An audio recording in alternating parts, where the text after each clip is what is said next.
Stage, who is from the Guilderland chapter of March for Our Lives.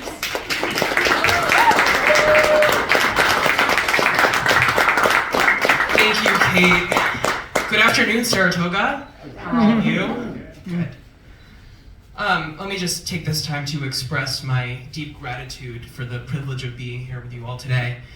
Thank you to Kate McDonald for all of your organizing, all of the distinguished artists that are here, Caffe Lena for hosting us, for all of you for being here despite the wonderful weather that is outside.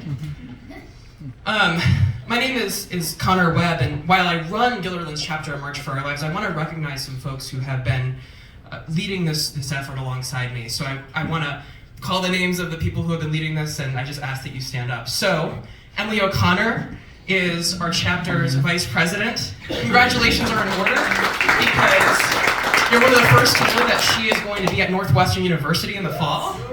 Yeah? Thank you, Emily. Caroline Dupree is really the person who keeps us sane despite our cynicism, so I'm immensely grateful to her. Morgan Blanchard is one of our secretaries who is we're lucky to have today. She's a wonderful photographer, so those skills are going to be very excited for those as the event closes. Some other folks who are here who were unable to make it, but we're grateful to have them on our team. I am 17 years old and a senior in high school, the same age and grade as those 21st graders who were gunned down at Sandy Hook Elementary.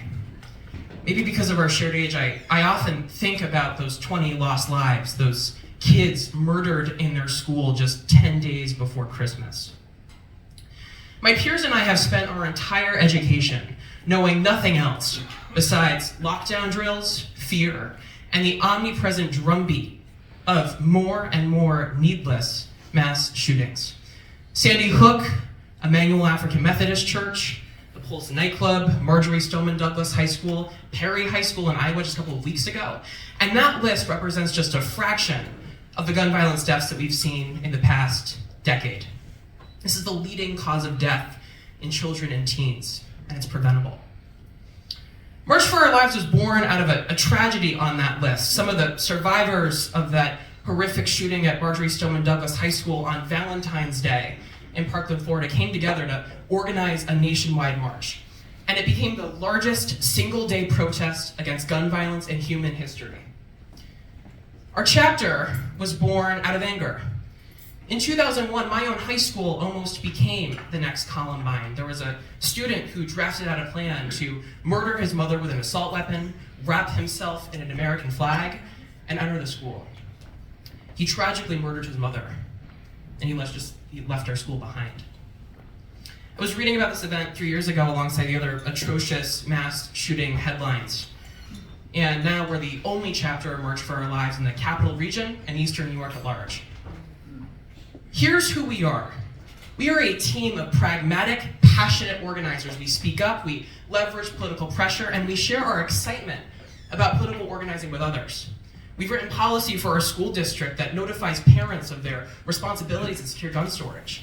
We've influenced 2 bills that are now law in the Albany County Legislature, and we had over 15 legislative meetings just in 2023 with Capital District legislators, Hudson Valley legislators in Albany, all the way up to members of Congress and the U.S. Senate in D.C. And I want you to know this.